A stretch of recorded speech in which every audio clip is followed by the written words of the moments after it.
Good afternoon. Today is January 17th. Welcome to the Ways and Means Committee bill hearings for first one for session 2024. So because of that, I'm going to read some instructions for everyone that is here and anyone that might be listening virtually. We ask for patience. As we have a hybrid system, we will have virtual witnesses that may encounter some technical issues. So please, if we do experience that, please be patient. We have 2 minutes per witness. Currently, sponsors are unlimited. However, the chair has discretion to change that.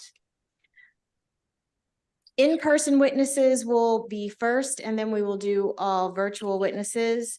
We are not allowing any PowerPoint presentations. If you want committee members to have one, you can upload them through the MyMGA during the sign-up period, the same way as written testimony, or you can email them directly to all of the committee members.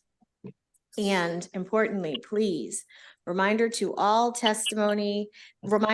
me, that all testimony sign up is through MyMGA on the MGA website 48 hours before a hearing. We have already had a problem. We will not be making exceptions. It is too much on the staff to constantly change, barring some very unforeseen circumstances. 48 hours before a hearing, 8 a.m. to 6 p.m., not including weekends. See specific sign-up written testimony details and hearing rules on the Ways and Means page of the MGA website. And those are my instructions for the day. So we will call the first bill, House Bill 26. And is Secretary Anderson presenting? Welcome, Secretary. And you have a panel you can bring up whomever you would like. And whenever you're ready, welcome, and you can begin. Well, good morning. I'm sorry. Good afternoon. It's good to be back. Good afternoon, Chair Atterbury, Vice Chair Wilkins, and committee members. For the record, I'm Kevin Anderson, Secretary of the Maryland Department of Commerce, and I'm here to testify in support of House Bill 26. Joining me is Darla Garrett, Commerce's Director of Accounting and Administration, who can help answer any questions you may have. House Bill 26 makes changes to Commerce's small, minority, and women-owned business account, which is formerly known as our VLT program, because it's funded by our casino revenues. This proposal would allow our fund managers who provide loans to small businesses across the state to also provide grants of up to $10,000 when issuing a loan. The grants would only be available to businesses who are approved for a new loan through the program. They would not be able to just apply for the grant. We have heard from our fund managers that adding a grant component will help increase demand in the program and offer an even more flexible loan structure for businesses. For example, a business might need $60,000 for equipment or an expansion, but only has the cash flow to support a payment for a $50,000 loan. The fund manager could offer an additional $10,000 as a grant so the business can complete its project. The additional grant funds could open the door for other small businesses that need additional low-cost capital to support their needs. This will give our program and our fund managers an additional tool to support Maryland small businesses, particularly those businesses who are in the greatest need of a helping hand from Commerce. Continuing to support small, minority, women-owned businesses is a top priority for the Department of Commerce and for the Moore Miller administration. This is one of the ways that we are working to make sure we leave no one behind. I do want to note, Commerce has spoken with one of the fund managers regarding a proposed amendment to allow equity investments to remain an eligible use of funds through the program.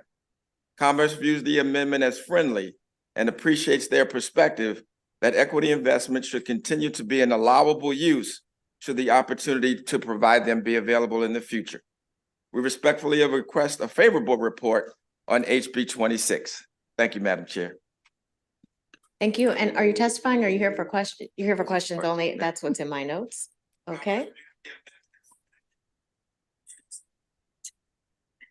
Are there any questions for Mr. Secretary? Delegate Henson.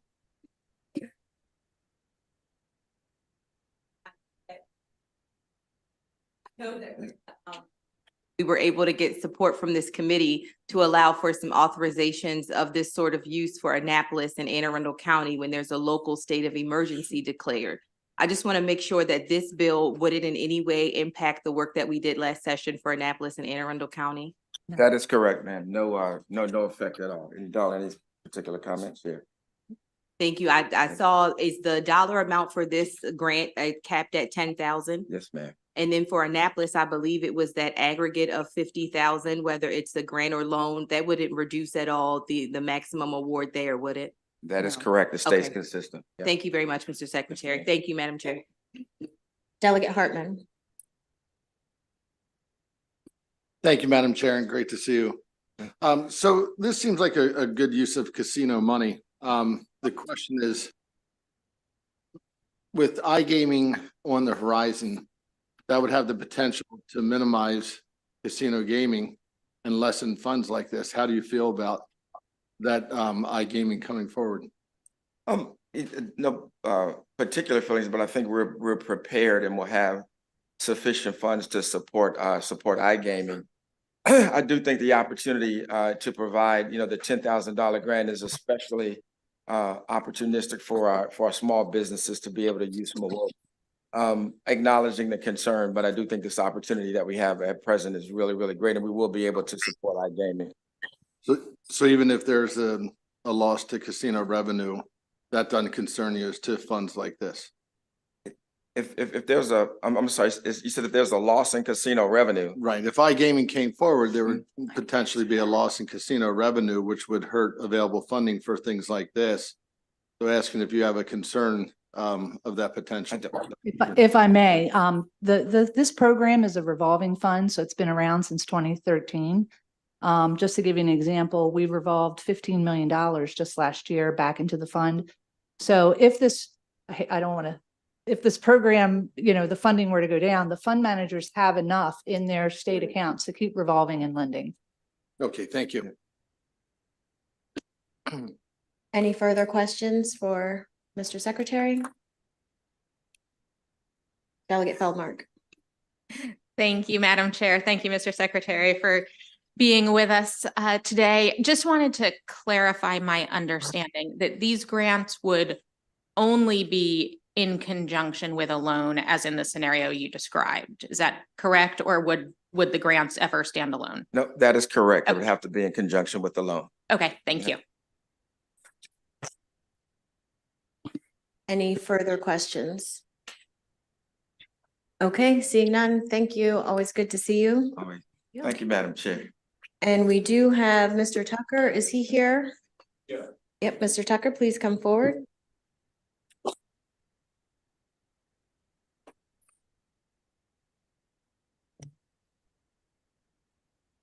We have you favorable with an amendment whenever you're ready. And just for the committee members, for those, apparently you can see us, the committee hearing live. It's just our little island here that's not working. So OIS is gonna try to fix that, but just to let everyone know, whenever you're ready, Mr. Tucker. First, thank you very much for the opportunity, Madam Chair, to be here to speak with you about this bill. There are a couple of aspects of this bill, particularly one aspect of the bill. Currently, the bill allows for the authority, if you will, to make equity investments into minority businesses. This is very, very important to do that because less than 2% or less equity dollars go into minority businesses in this country. First, read a little bit of background. We've been around for a while. My partners and I, we manage the Maryland Small Business Development Financing Authority. We've been doing it since 1981. We also are the architects of the Video Lottery Terminal Fund. When gaming came into the state of Maryland, I forgot when it did, we got language in the bill that essentially said 1.5% of the gross proceeds to go into a pot, a fund, if you will, to invest back into small minority and women-owned businesses. There was language in there that will allow this fund to make equity investments into small minority and women-owned businesses. There's a language in this bill that's suggesting that that comes out. And we have a serious concern about that language coming out. As I mentioned earlier, less than 2% of funding, particularly equity funding, going into small minority women-owned businesses in the country, if you will. So that's a problem. A little bit of background on us. My partners and I have been doing this actually for quite a while. I particularly have been managing the Maryland Small Business Development Financing Authority since 1981. That's how long I've been around. We've expanded it and built it strategy and invest in these businesses that is in fact a national model. We've been recognized across the country in doing this, and this particular language in the bill really doesn't make sense. Mr. Tucker, I'm going to have to ask you to wrap up your testimony. Yes, ma'am. Thank you. We strongly recommend that the language to make investments into small minority and women-owned business remain in the bill. I think it's very, very important that this kind of financing can go into small minority and women-owned businesses that are starving for capital. Thank you very much. Thank you. Are there any questions for Mr. Tucker? Madam Vice Chair. Hi, Mr. Tucker. Great to see you. Yes, Thank you ma'am. for all of your work and thank you for coming in.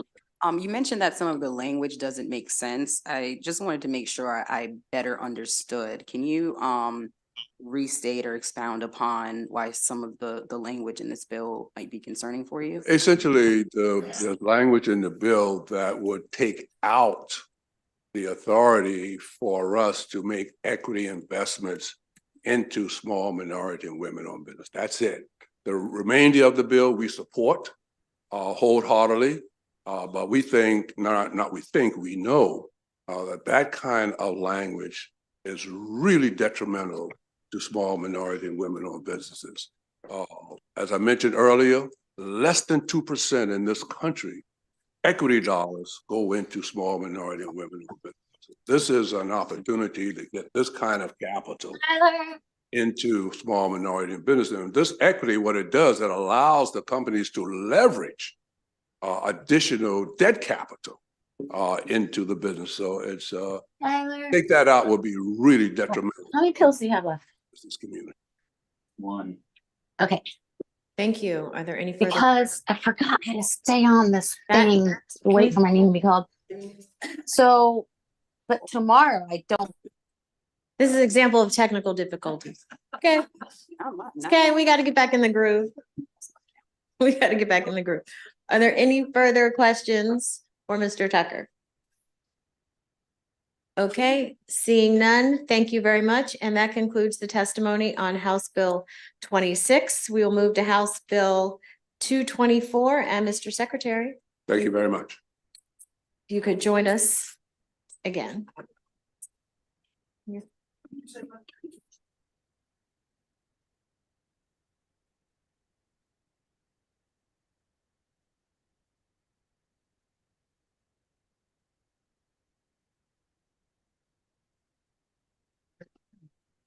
We on? Testing, are we on? Testing out, great. Good afternoon, Chair Atterbury, Vice Chair Wilkins, and committee members once again.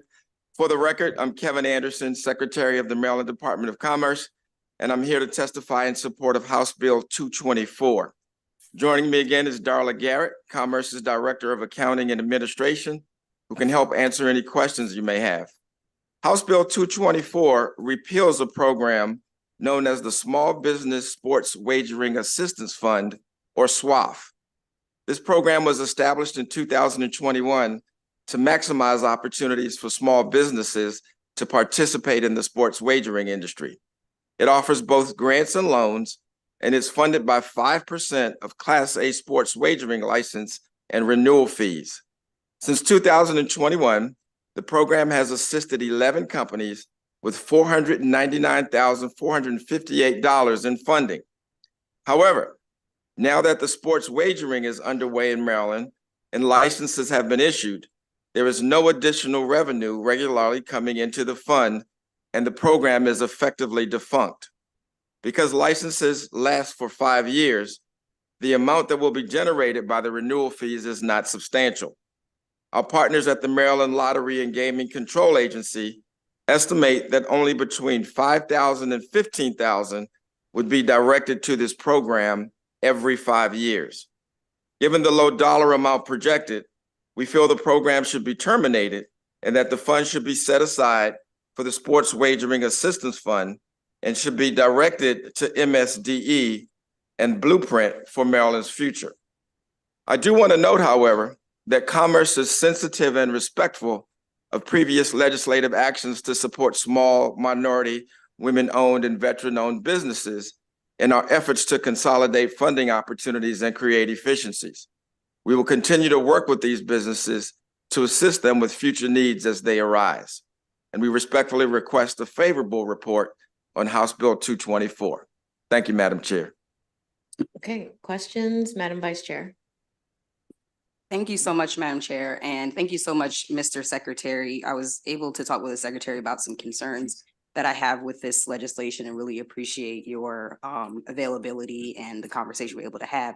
But for the benefit of the full committee, I think, as you mentioned, this fund was specifically created for small and minority businesses to help get them online with sports betting and gaming as we expanded. It's been in operation for 3 years now. Can you say more about what the funds have been used for and how these funds have been helpful to small and women business and minority businesses? Yep, I'm going to allow Darla quickly, but Madam Vice Chair, again, thanks so much. And it has been an effective program, and we applauded the efforts and the legislative direction to support the wagering industry for a time. It has been very effective, and Darla, I'll let you give some specifics. Yeah. Sure. First of all, I just want to make it clear, I am not a gambling expert. I had to stand up this program when I got back from vacation and work with gaming to figure out how we were going to stand this up. This program had 4 different components, and they were specifically designed to reimburse folks that were getting licenses and getting into the gaming industry to offset some of their cost. The program was never anticipated to be a big program because it's funded from the Class A licenses. Not all the Class A facilities applied. I think the most that the program would have been, if every facility would have applied, it would have been $1 million. It ended up being around 500,000 is what the department received. So we did a component to help folks with application processing. So some of the folks had to hire attorneys or consultants just to help them with filling out that application to apply for a license. And that reimbursement was up to $10,000. It was basically the lesser of $10,000 or their expenses, 50% of their expenses. The second component was related to helping those businesses with their licensing and background fees and being able to reimburse them a little bit of funding for those costs. And that was around $25,000. The third bucket was to help offset some costs for operating costs. That was $50,000. And those were things like updating security and software and signage, things like that. And then the last bucket was training. There's actual specific training, like how to run a sports book, that sort of thing. And that would reimburse up to $50,000 as well. And again, this is all reimbursement. They had to present invoices, paid invoices for us to do that.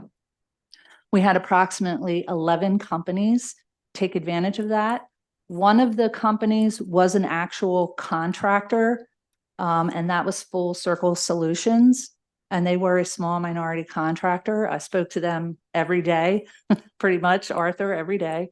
And they took advantage of the program with licensing and operation and application support. Others were kind of mid-sized to larger. So we had like Long Shots, which is a sports bar and restaurant that also has sports gaming. We had Arundel Amusements, which is Bingo World. So those are the Delmock Entertainment, the Riverboat, those are the types of organizations. They were all small minority or women-owned entities. That's excellent. It sounds like this program that the legislature really prioritized to create to help minority and small businesses has really made an impact in helping them to get online. And is it your understanding that these companies and these licensees are fully online and no longer in need of the funds? Because we're proposing to repeal the program. So is that the understanding that you have? I have had no discussions with any of these clients, none, and the one I would expect to call me has not. And gaming has not reached out as well. And I talked to gaming a while ago to find out, hey, what's going to go on with the program. And, they weren't sure if they were going to try to put money in it. So we have had no communication from them stating their desire to put any more funding in it. And I have had no calls from any of these existing companies or different companies about it. Yeah, well, I think as legislators, there are certainly several minority businesses that we help to get on board via the legislation who are still reaching out to us for help. I had a call yesterday with one of them, and the committee also visited one during the interim that is still looking for help and support. So my concern and the question is, by us closing this program, the legislature right now, because it's an open program, anytime we can decide to allocate more funding to it, because it's currently a functioning program, although it is not well funded currently. Is that correct? Right, correct. The funding source is just not going to be there. And whenever those Class A license renews, it's not going to generate revenue needed. This is an expensive, getting into gaming is very expensive. And I would tell you that what we're reimbursing them is a drop in the bucket. I mean, a mobile license is $500,000. A Class A license is $1 million. We're giving them every little bit counts. I understand that, but we're not even close to reimbursing any of these folks for the cost they've had to lay out to get into this business. And Madam Vice Chair, if I may, I want to be clear that the opportunity, even though if this program is repealed, we have more than robust opportunities in SMWOBA and many of our other funds to accommodate that. I would want to contextualize that the opportunity is to do a little bit of cleaning up and creating efficiencies and some qualitative analysis about how we can go about supporting in a great way and in a grand way all of our small minority, women-owned and veteran-owned businesses. And this exercise is not directed at repealing and reducing opportunities, but creating a more efficient and actually scaling and being more effective at directing and making sure the legislative intent for all of the programs stays intact and we can execute it a bit more. I just wanted to add that. Yeah, we can help these businesses through SWMOBA. Now, what we couldn't do, we can't reimburse them for Right. all their expenses, but we can help with loaning money through our VLT program and maybe pairing it with a grant. I appreciate that and I appreciate the thoughtfulness. I would just close with a comment that when the legislature prioritizes creating specific programs that are funds to specifically target women and minority businesses that really have not fully completed their work, as some of these businesses are still struggling in need of help, it may be premature to call for the repealing of those programs. So do appreciate your time and thank you so much. Thank you. Thank you. Delegate Buckle. Thank you, Madam Chair. So I share some of those concerns. I'm a big SWMOBA fan, and I'm also a big sports gambling fan. And I think that one of the reasons why we can't forecast any additional revenues coming into this program is not because of your fault, but the SWARC, the commission that oversees the granting of the license. This committee and this legislature determined a fairly significant amount of open licenses for a variety of businesses to get in the field. You're absolutely correct. It is not an easy field to get into. I think when people sat around here 2 years ago, they thought, well, gee, I like sports. I own a bar. I can have a sports gambling facility. That's not how it works. It's very regulated. It's very capital intensive. But SWARC has essentially shut the door. They've shut the door on small and minority-owned businesses, any businesses, from coming in who want to get into this opportunity, despite the fact that there are dozens of potential licenses still available as established by the legislature. Do you think it would be a good idea to sort of leave this, because as you've acknowledged in your brief, it's not a lot of money. Like there's not a lot of money coming in next year, this year, whether we put it in the blueprint, whether we leave it here, it's a drip of money at this point in time.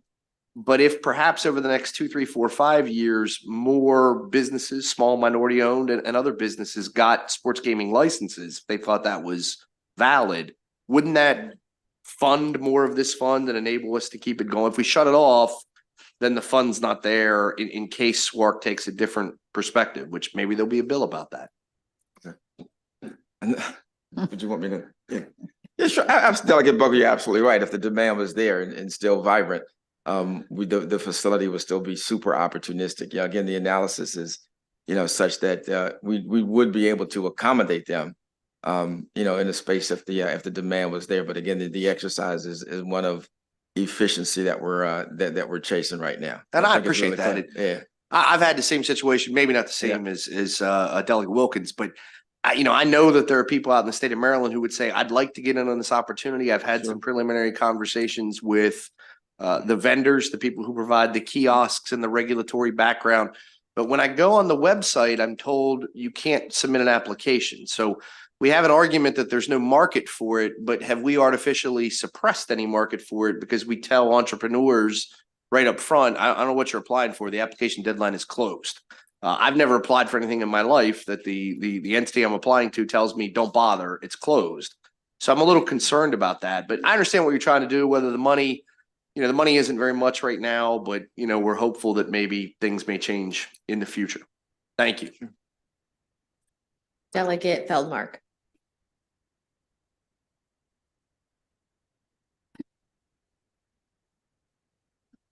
Thank you, Madam Chair. Thank you. My question is a crossover to the previous bill, to SWMOBA.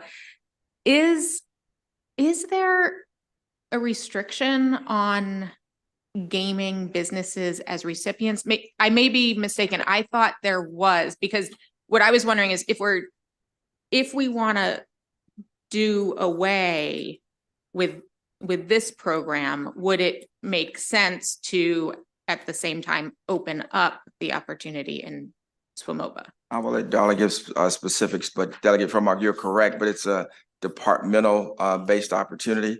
And if So- we wanted to direct that, we could make that, we could create that opportunity for accommodation. So I Okay. just wanted to. Yeah, there's nothing in the statute. Our prohibited uses are just our own policies.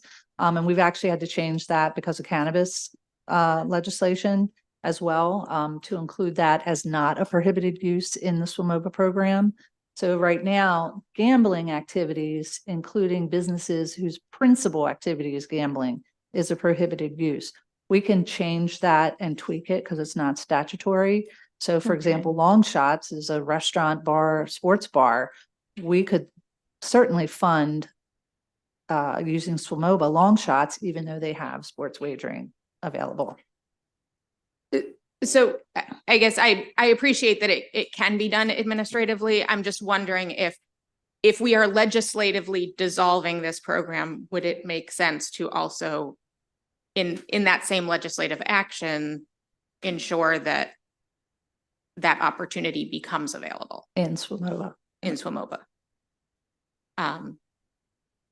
So you wouldn't have any objection to that? Absolutely not. Okay. Yeah, Okay, thank absolutely you. not. Thank you.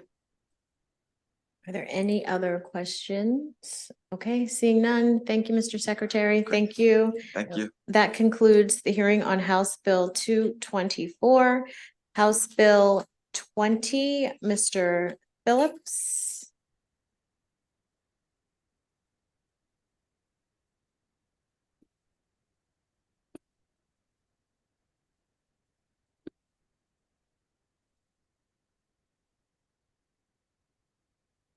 Good afternoon, Madam Chair and members of the committee.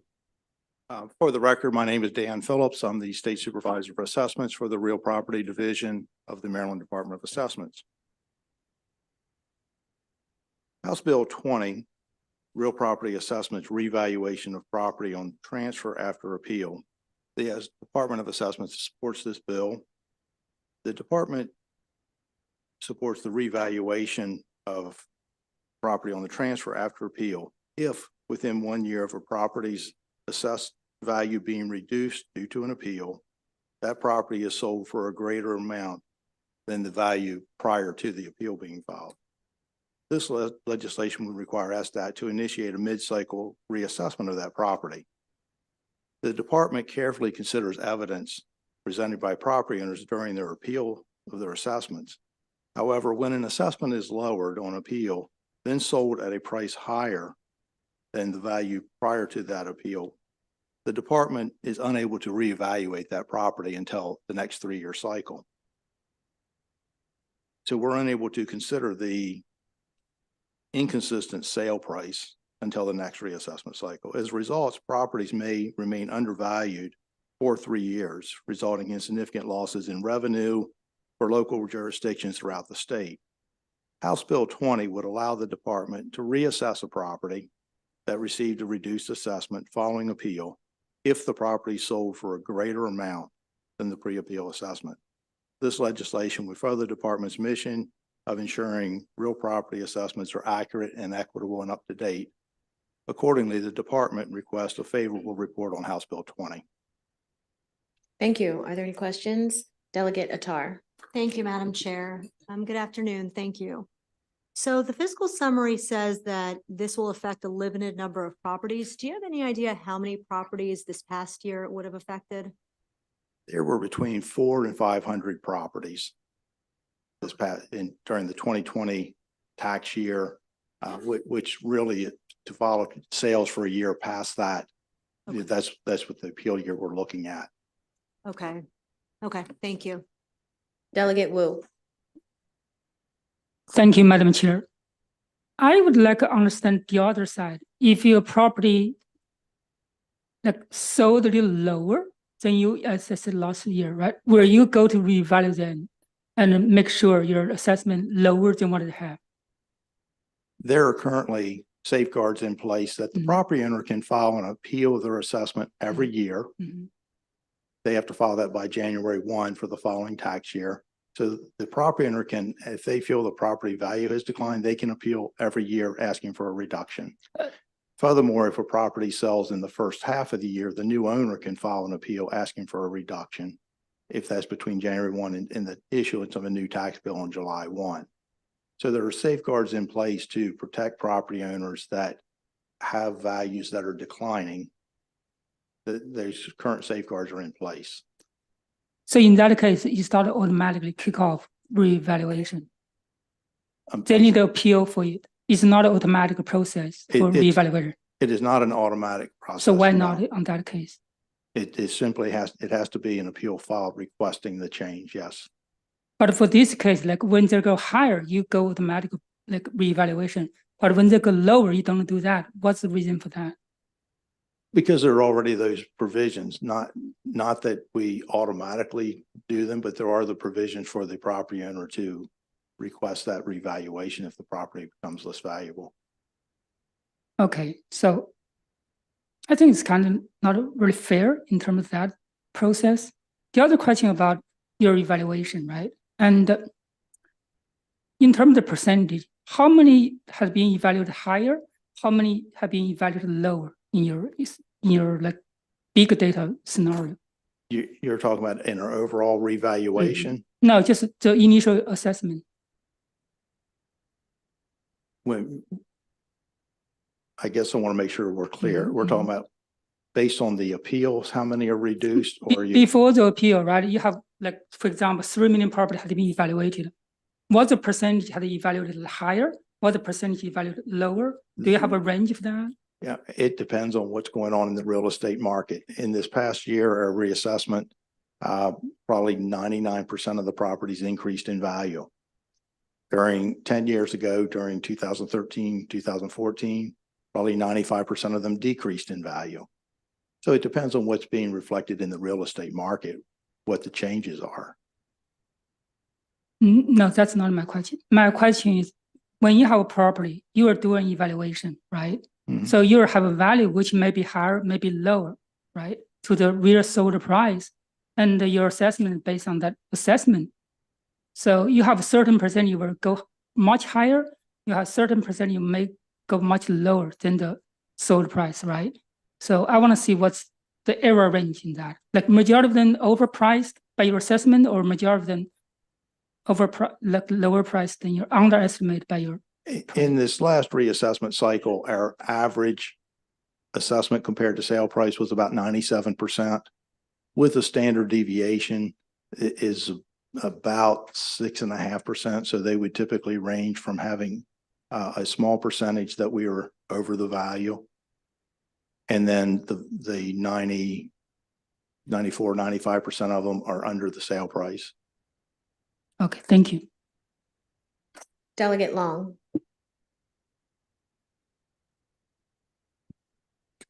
Thank you, Madam Chair. Question for you. If a property value is, property assessment is decreased and they decide they're going to rehab it, they do a lot of work in there, and it goes up for sale and it sells more for the assessed value. How does that work if it's in the mid-cycle with your proposed legislation? Would it, how would that work? The proposed legislation is if it sells within 1 year of the reduction from the appeal.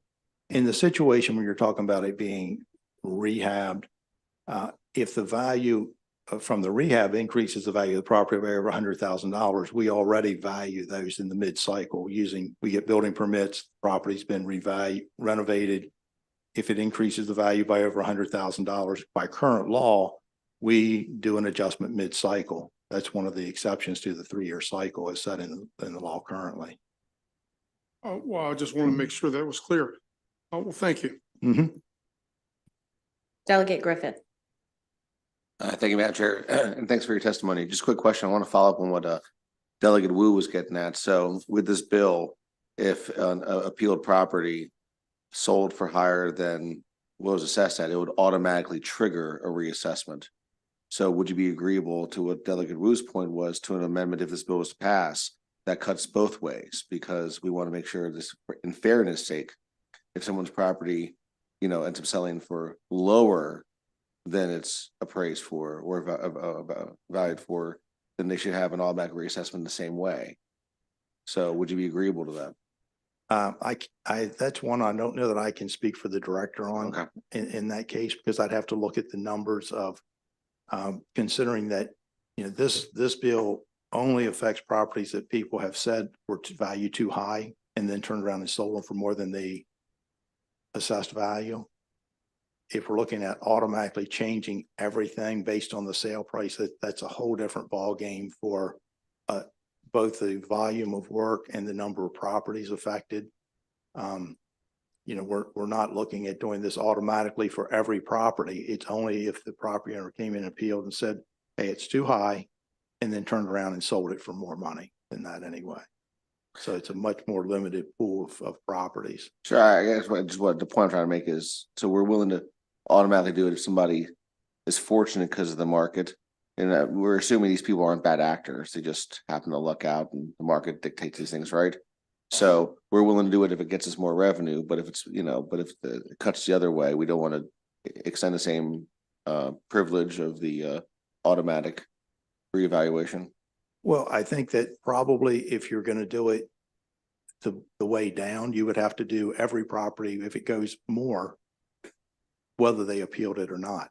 If we're going to appeal any, make any reductions for any property that sells under the assessed value, then you also need to do any increases. And that's going to greatly expand the work volume of this and the number of properties that are affected. I understand. Thank you so much. I appreciate it. Mm-hmm. Are there any other questions? Okay, seeing none, that concludes the testimony on House Bill 20, House Bill 35. Mr. Phillips, whenever you're ready. Madam Chair and members of the committee, for the record, I'm Dan Phillips, State Supervisor of Assessments with the Maryland Department of Assessments and Taxation. The Department of Assessments and Taxation supports House Bill 35, which is the property tax submission of building permits to supervisor assessments, estimated construction cost. House Bill 35 would simply codify existing practices. This is not any new mandate. Currently, when we get building permits as required under the law, the jurisdictions give us this information. But this bill would require the local permit offices to include an estimated construction cost when submitting that information to the department, to the local supervisor assessments. As a matter of procedure, local permit offices already supply county supervisors with this. These estimates assist the department with producing more accurate valuations and also determining which properties we are going to inspect because of the $100,000 new construction limit that's set in place by law. We do not look at every permit. If we get something for a $2,000 change in value, we're not looking at that in the middle of a 3-year cycle. The local governments having this information essential is that it's accurate is essential to generating revenue that funds vital services they provide. The main reason we want to put this in law is that we have run into situations where local governments have updated their IT systems, and it's not been a requirement to include that in those IT systems. We would like this in law so that as they do it, they know, as any systems are updated, they know that that has to be included in the specs to ensure that it gets to us. One of the jurisdictions that did this a few years ago, they did eventually get the IT company to add it. The issue was resolved, but having it in the law would just simplify this matter and that it would not be optional going forward. So with that, the department favorably request a favorable report on House Bill 35. Thank you. Are there any questions? Delegate Attar. Madam Chair, I think I know the answer to this, but I just want to make sure. Currently, when someone goes and requests a permit in every county, they have to already give the construction estimates to the county. The county gives us the estimates. I'm assuming the county requires it of the property owner. So, okay, so the county would require it from the property owner and then they would go ahead and give it to you. Correct. Got it. Okay, thank you. Delegate Long. Thank you, Madam Chair. Question I have is if someone goes and gets a building permit to remodel a kitchen, you spend $100,000. How's that going to affect the assessed value property? In most cases, I mean, we would use that permit to determine when we're going to look at the property for that. In most cases, realistically, with a new kitchen, the house had a kitchen before. It makes it more valuable, but it's not adding the value necessarily that the property owner is spending on that construction permit. That's something that we would look at, what's the value of the old kitchen versus the new one? But it's not going to change the value as much as that permit indicates in those cases. Right, well, the second question is just like a bathroom. If you remodel a bathroom, I guess you could put $100,000 if you wanted to. That's not going to really increase the sales value of the house. It help marketability of it. Same way with a kitchen. Right, exactly. But what we use the information for is twofold: to give us an estimate of what the cost is, and current law indicates that we have to look at any permit that is valued over $100,000 that may change the value of the property over $100,000.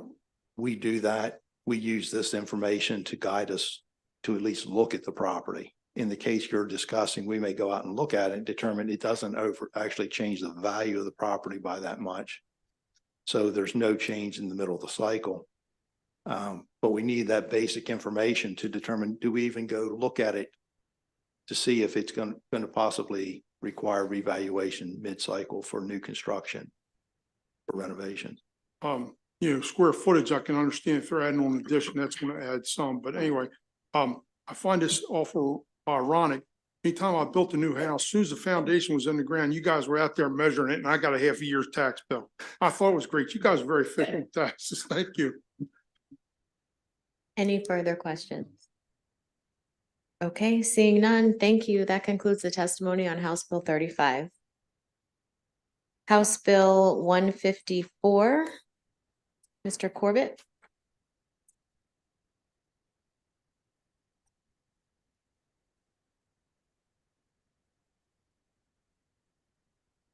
Good afternoon, Madam Chair, members of the committee. My name is Corbett Webb, and I'm the State Tax Ombudsman with the Maryland State Department of Assessments and Taxation.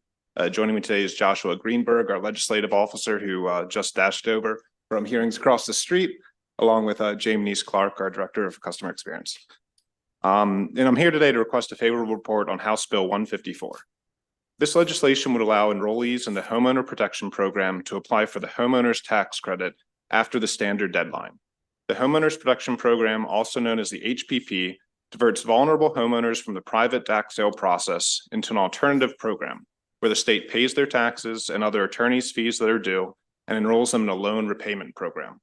We offer personalized repayment plans and ongoing support to enrollees so they can regain their financial footing and be prepared to pay their taxes by the time they are unenrolled from the program. This legislation would allow HPP enrollees to apply for the homeowner's tax credit, ensuring that residents at greatest risk are able to take advantage of existing state resources to avoid tax sale and stay in their homes. We urge a favorable report on House Bill 154, and I'm happy to take any questions the committee may have. Are there any questions? Okay, thank you. No questions. Thank you. I have Claudia Wilson Randall, and then we have Allison Harris, who is with us virtually. Are you two testifying? I'm Claudia Wilson Randall. Oh, okay. Yep, go ahead. I apologize. No problem. Good afternoon. My name is Claudia Wilson Randall. I'm the Executive Director of the Community Development Network of Maryland. And the Community Development Network of Maryland has long been part of the tax sale work group in Baltimore and throughout the state to get rid of the Maryland's antiquated tax sale system that hurts vulnerable homeowners. I'm here today to speak in favor of House Bill 154. Anything we can do to remove barriers for qualification for the Homeowner Protection Program is a positive step in the right direction. And so I'm very much in favor of extending the deadline. And I hope that you will consider this bill favorably. Thank you so much. Thank you. Are there any questions for Ms. Randall? Okay, seeing none. Thank you. We have Ms. Harris, who is here virtually. Hi, Ms. Harris. Whenever you're ready, you can begin. Great. Thank you so much for this opportunity to testify. Good afternoon. I'm Allison Harris, Director of the Home Preservation Project at the Pro Bono Resource Center of Maryland. I'm here as a legal services provider of tax sale and other important homeownership related services to homeowners in Maryland. The importance of ensuring and expanding access to the homeowner's property tax credit cannot be overstated because this credit is so crucial to preventing the loss of the family home to tax sale for so many vulnerable homeowners. I want to tell you a little bit about the homeowners whose situations would be improved by the passage of this bill. Two of the most common scenarios I see amongst my clients that lands people in tax sale are one, the death of a spouse, and two, the illness of a family member. I can't even tell you how often it is that clients come to me because although they paid their mortgage and their taxes for years and years, they just couldn't keep up once their husband or wife died and that other source of income went away. Family illness is another common reason for falling behind financially. Last spring, I had a client, Mary, who was a youngish middle-aged woman with a steady job and a home she loved. When her mother became very sick and needed care, Mary brought her mother to live in her home and cared for her for 2 years until she died. During that time, Mary's mother required medications that cost thousands of dollars per month, and Mary used up her income every month purchasing the medicines for her mom. Between the stress of physically caring for her mom and using all of her financial resources to pay for her medicine and care, Mary fell far behind on paying her property taxes. After her mom's death, Mary sought pretty quickly to help resolve the situation. One commonality among all these clients is that they didn't know about the homeowner's property tax credit. They didn't know they could have applied to reduce their tax burden and to make their bill more affordable. Once these homeowners seek help and get themselves back on track by getting enrolled in the homeowner protection program, they should get the benefit of 3 years of retroactive credit.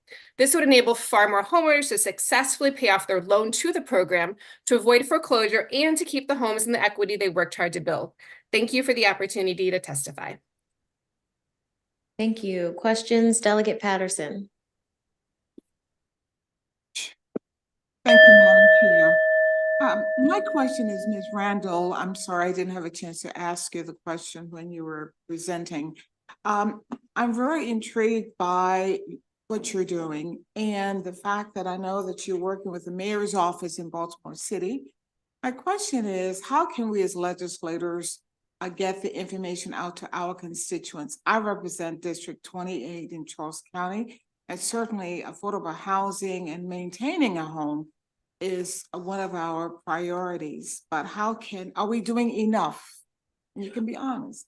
Are we doing enough as legislators to help you in this effort? So I would just say, no, we're not doing enough. We need to do more. In general, the state needs to do more to braid its service delivery on programs like this, as well as with health and other things. These need to be braided, the access points need to be braided together so that people know about programs, and know about the tax credit. I do think the advocacy, the work that we have done has done a lot. The tax sale ombudsman is here. That office, that State Department of Assessment and Taxation, is doing excellent outreach. We see it increase more and more each year. We need more people to request outreach and presentations to homeowners associations, as well as to seniors, as well as to sororities, and sort of all the points that people would gather information. We also need this to be braided with utility information and things like that, so that people would have the chance to be able to get help. They need to fill out forms, as well as to access legal services. My colleague, PBRC, is a partner in this work. Allison Harris, who just spoke, her organization has worked statewide to help people through these challenging situations, but we need to do more. There's no question about it. And as we face an aging state, we will need to really focus on ways that we keep seniors and older adults in the homes that they are in today. Thank you. Those are some good suggestions. I've took some notes on them. Thank you again. Okay, thank you. Any further questions from the committee? Okay, seeing none, thank you very much. That concludes the testimony on House Bill 154. Calling House Bill 80, Madam Vice Chair Boyce.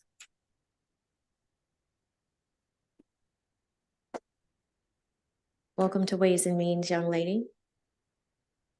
Thank you, Madam Chair. I apologize for my tardiness. We were in a briefing. And good afternoon. For the record, I am Delegate Regina T. Boyce here to present HB 80. The bill essentially prohibits an elected official from also holding or filing for an elected party office, or what we call a central committee.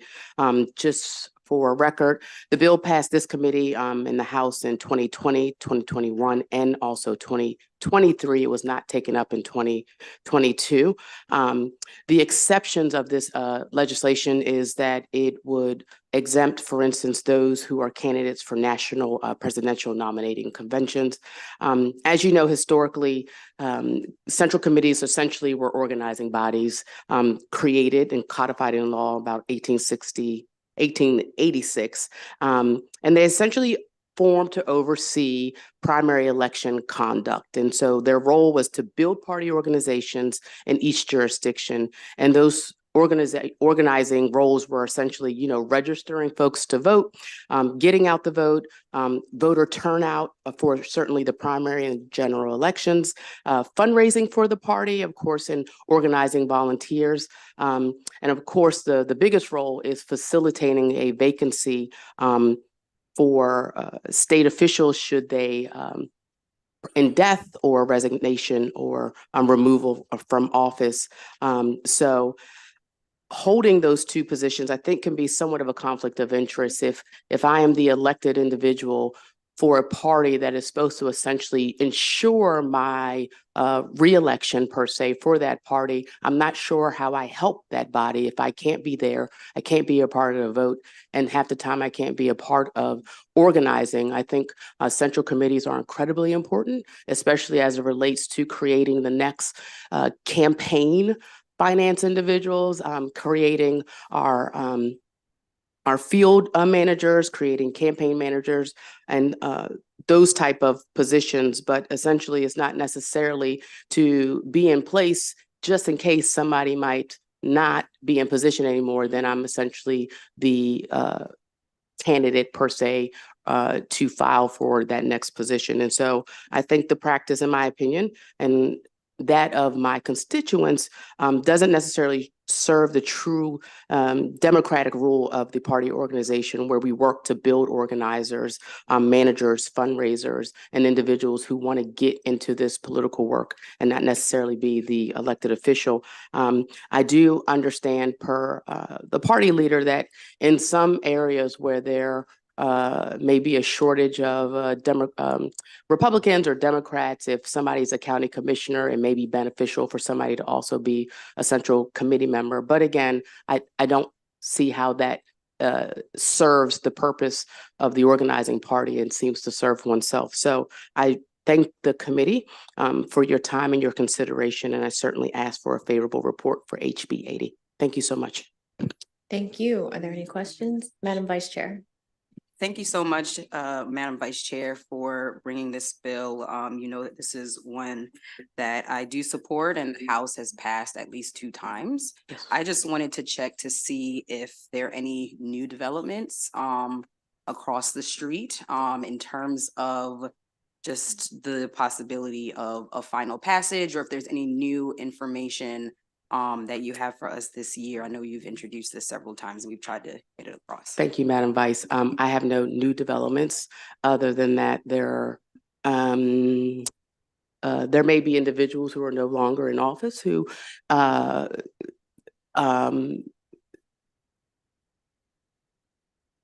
may be more amenable to this, but I think it's one of those things. If it doesn't happen legislatively, at some point maybe it will force, because I understand that the parties can put in their bylaws these types of restrictions. And so I'm going to work both ends until one of these things happens. So yeah, so I'm not quite sure, Madam Vice, but I'm still stand on putting this bill in every year until something happens. Madam Vice Chair, is it cross-filed? No, ma'am. Okay. Delegate Henson. And Chair, I'm trying to understand Yes, ma'am. who is asking for this change. I see in your the written testimony that was submitted, there's a resident from Anne Arundel County who shares a story about trying to run for our nonpartisan school board, and that there was a member of a party central committee who was able to use the resources there the visibility there to interject in a nonpartisan election in a way that the resident felt was unfair. Sure. Is this typical of who you're seeing that's asking for it, or give me a feel Yeah, for our constituents who, for instance, either they're on the central committees and feel a little, what's the word? Overpowered sometimes by another elected official, whether it's county representative or state representative, and that they can't operate in the true form of the central committee because you feel like you're at the helm of not necessarily the person who either is the chair of the particular district or the county, but you're somewhat beholden to the elected official. Thank you. Thank you, Madam Chair. Did that answer your question, Madam? It did. Thank you. Delegate Wu. Thank you, Madam Chair. Thank you, Delegate Boyce. I really support this effort. Thanks for bringing forward the bill. I have one question about the party office. Yes. Do they need to be central committee member? Say that. Like for the like party office, right? You need to hold a party office. Do they need to be a like Central committee. So oftentimes, Delegate Wu, is that I decide I want to be a delegate, and I go file to be a delegate, and I file to be a central committee member. So I will be on the ballot twice as someone running for. This also just happened in our elections. I'll be on the ballot for running for both positions, and what ends up happening is some people definitely get both positions. You're on the ballot twice. And then they become not only the elected delegate or county official, they also are on the central committee. I think my question is like, they may not hold a party office and elect the public. Right. So if you are a central committee member, if all of a sudden you are elected to local council or you somehow get an appointment to be a senator or a delegate, you should no longer be able to be a central committee member. So my question is like, you may not hold a party office. Does that like you need to require, in order to hold a party office? The party office. You need to be a central committee member. That is a party office. Okay. Yes, central committee is a party office. No, the other way around. If you want to hold a party office, right, do you need to be a central committee member? No, I don't. No, I'm not sure I understand the question. Like, because if I read the 20 line, right, an individual simultaneously may not hold a party office and then elect the public office, right? So if the member hold a party office, but who is not a central committee member, is that possible or that's not? No, if a party office is essentially a central committee. Okay. Thank you very much. Delegate Ebersol. Thank you, Madam Chair. Just as support, by the way, great idea. Glad you're here. We're going to pass this again. I want us to in the worst way. Do you have any idea how many central committees currently have in their bylaws that this is already prohibited by those central committees, like a percentage of them or? I don't. I know recently, I believe recently Baltimore City put it in their potential local bylaws. But I was been really pushing for the last couple of years for it to be a statewide. Yeah. And I think the fact that they're starting to do it, Baltimore County recently enacted this in their Democratic Central Committee. And I'm getting my seatmates saying Charles to me, and that's not my name. So I think she's talking about a county at this point. And so the point is that they're starting to enact it. So it's a good idea, and we should go ahead and make it across the board. Can I, Madam Chair, can I make a point as well? I do want to say that this is not a partisan issue, but a bipartisan issue. I get a lot of feedback also from Republicans that say it's a somewhat of an issue. So, hoping that on that side as well, that they start making these moves. Any further questions? Okay, thank you, Madam Vice Chair. Thank you so much. That concludes the testimony on House Bill 80, House Bill 132. Delegate Cardin.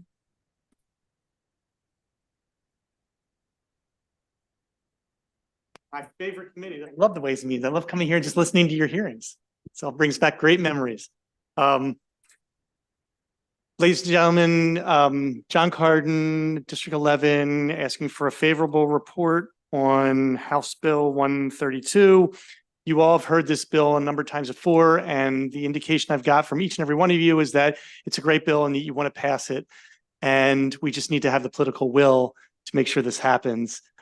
This is about consistency, transparency in elections, clear rules, and meaningful policies, and making sure that we are not putting ourselves in a situation, all of us, where we are able to and interested in doing things that are shady, on the edge, and not quite as transparent as they should be. What this bill does is it says that all entities that are able to provide campaign finance money to our committees should be equal and the same, and there shouldn't be any inconsistencies in that. Right now, there is a law that says that casino license holders are prohibited from making contributions, but sports wagering and the sports book license holders are permitted to. And in fact, it's chocolate and vanilla. It is Pepsi and Coke. They are both ice cream. They're both sodas. They should both be treated the exact same way. And there's no reason why we should have this one licensing entity that should be prohibited from making contributions. And if anybody wants, I can go into the history, Madam Chair, of how this rule came in. I think the only person in the room besides me who was here back then is your staff, counsel, who was there next to me when I was chairing the election law subcommittee here. And we fought against this amendment, which was basically part of the agreement to allow MGM to come into existence. This was part of the deal to make that happen from some legislators, and they will remain nameless at this time. None of them are still here in the legislature. But I just wanted to encourage everybody to look at this in a way that, let me be the bad guy and get all the bad press about letting these horrible casinos be able to give money. But the fact of the matter is that in order for us to all be treated fairly and correctly, we need to make sure that it's transparent. And the rules are kind of shady as to whether a license holder who owns another company can make the contribution, still make the contribution, but is it violating the rules, and is it just bad press that's going to come, which happens every year with all of us.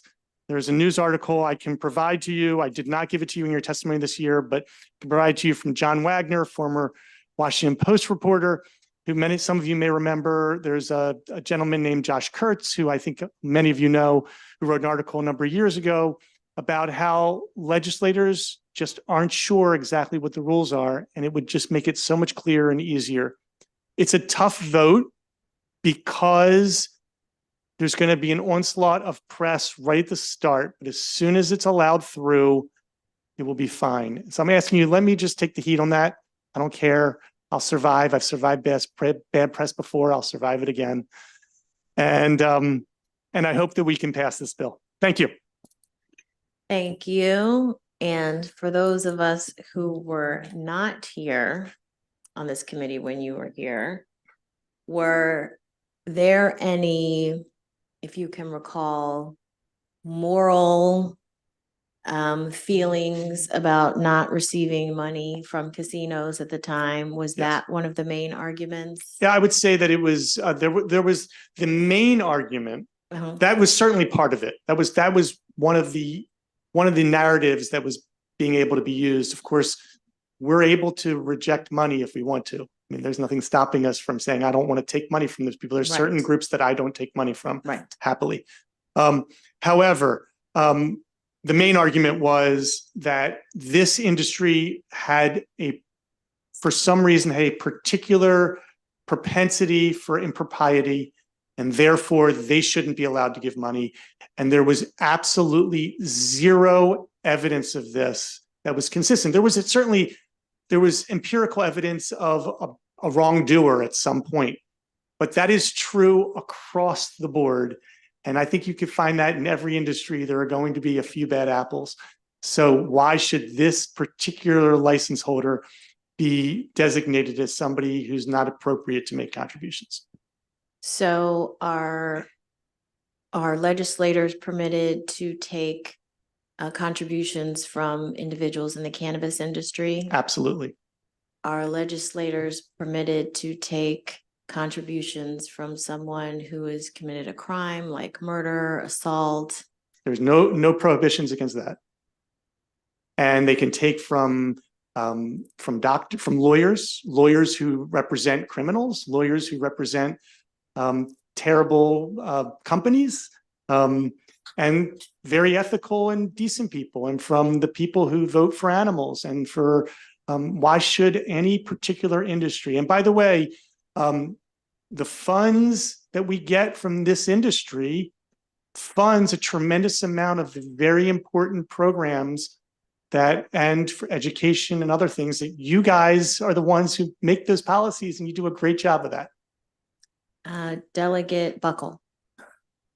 Thank you, Madam Chair. And I'm kind of in the same vein. I won't go over it again, but it's legal to take contributions from sports gaming entities, right? FanDuel, DraftKings. I hope it's legal, because God knows I've done it. I suspect many members of this committee have taken it. My law license is very important to me, so that's legal, right? Right before you came in, I mentioned that this is like Coke and I described it as Coke and Pepsi. That sports books, sports gaming license holders, which are, for all intents and purposes, the same as casinos in how they oftentimes run their business. They're gambling entities, and they are permitted to, but specific gaming license holders are not. And so we also have a variety in Maryland businesses that I like. I think they fill a niche that they operate. We call them bingo parlors, but essentially their machines are very similar to the average person to a slot machine. They exist here in Anne Arundel County and different counties in Southern Maryland. They're also free and legal to give donations. I hope that's true as well, because I think they may have given members of this committee, myself, donations as well. When my freshman tour, we actually stopped at one of these places.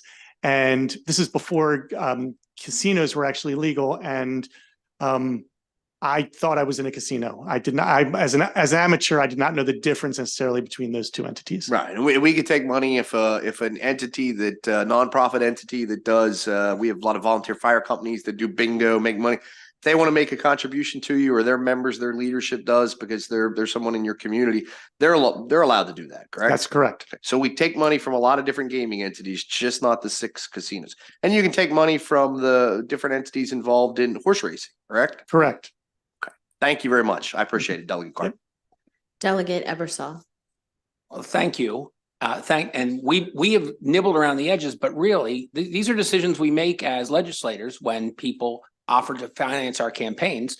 If we agree with them and feel like this is an entity that we would like to support us, is there any other business that decision has been made for us other than casinos? As far as I know, no. So we talk about all the gambling interests. We're talking about any business in the state. We can make that decision as legislators, right? This is the argument that I made when I was fighting against this amendment back in 2006. The only thing I'll point out is, does your jurisdiction have any casinos in it that would be a reason for you to be supporting this bill or sponsoring it? No. Thank you. As far as I know, no. Delegate Young. Thank you, Madam Chair. Thank you, Delegate Cardin. Quick question. I mean, considering that the uniqueness of this bill, has it been evaluated in any way, or rather this prohibition, has it been evaluated in any way from a free speech perspective? It sounds like a clear writers.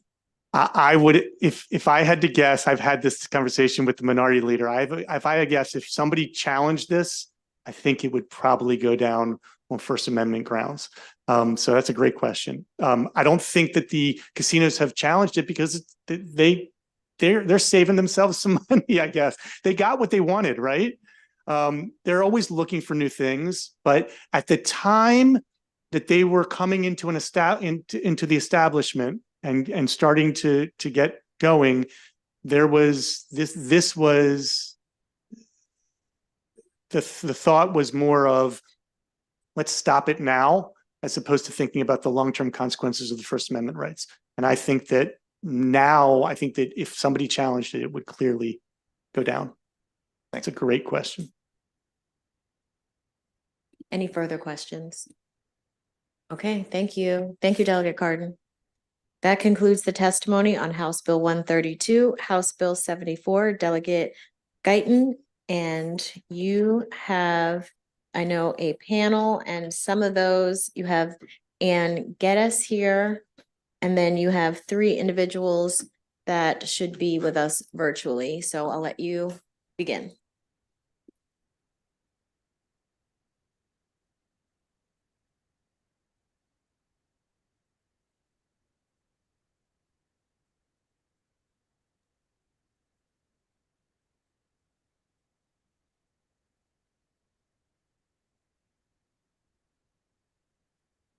You have heard this bill before, House Bill 74, under a different number. I am, for the record, Delegate Michelle Guyton. I represent Baltimore County, District 42B, and I am happy to present this bill to you again with a few minor changes. Well, maybe not so minor. I am not going to spend time trying to convince this committee that mental health supports and health supports are necessary in our school. In my district, in your district, all over the state, we hear students, teachers, and parents literally begging and screaming for these kind of supports. So we all know this, and I know this committee is very intelligent about that sort of thing, having education under your purview. So I'm not going to go into that. I do want to say that I personally and professionally have been trying to improve the mental health supports in our schools for over 18 years in different capacities. And seeing what we're going through now, increase in suicides, increase in aggressive behavior, increase in teachers really asking us and crying out for supports. Now I hope is the time that we can finally do something substantive to address this problem and to address it very directly. Now, so this is my gift to you, right? Is HB 74, I believe, is that program, but it falls into some great categories. It's an optional program for our schools. This is a program that actually establishes what we call a Lifesaver Schools program and designation in Baltimore, in Maryland state schools, in public schools, right? This is very similar to the Green Schools initiative that many of us know about. And schools have been involved in that and are very, very proud of their participation in that particular program. I know that this committee also passed a Purple School program, Purple Ribbon School program that I believe was introduced by our colleague Delegate Patterson last year, and I certainly support that as well. These are programs schools are proud of. My elementary school has a big banner out front saying we are a green school, and a lot of kids and teachers and staff benefit from these type of programs. This one takes this a step further because House Bill 74 is an optional program. It has no significant fiscal note at all. If you look at, and that's important this year, right? And every year, no significant opposition. There are a few folks, like there always are, particularly in my other committee, that put their name there, say we're unfavorable, but give no contact information and no real reason for opposition. We got a few of those, but no significant opposition and a whole lot of support for this bill. So I do want to direct you to that list of supporters, which are very, very strong. The program recognizes schools for additional investments beyond what we're already doing through COMAR and through Maryland State Department of Education regulations in student health and mental health wellness. It's as simple as that. To earn the designation, a school is required to provide students and staff members, so not just one or the other, provide them the opportunity to train in first aid and CPR along, and this is my favorite part of the bill, with either a mental health wellness program and or a peer mentoring program. And we do have many, many of those available through the Department of Education at no cost to these schools and to these districts. Right? And we know that they work. They're all evidence-based programs that make a difference. Schools must also provide students service hours for this. So that's another incentive. And incentives were one thing that Delegate Ebersol asked us to add to the bill from last year. And the students are always scrambling for ways to get those service hours. So we're hoping they can get them through these programs, helping themselves and their fellow students in their school. And then schools also, the program will be administered by MSD, similar to the Green Schools program. We've already talked about that. The changes in addition to the incentive for students, and I want to thank Delegate Ebersol for his leadership on this, Delegate Pasteur, who's actually not on this committee, but I've got to give her a shout out publicly for her help from a teacher's perspective as well. And the Maryland State Education Association, who is favorable on this bill, for introducing an amendment that made it really helpful for them as well. So I couldn't have gotten it to this point with these changes without all of those folks. So thank you. The amendments that are not in the bill before you, but that are already submitted to the committee and you should have in front of you are two that I just talked about.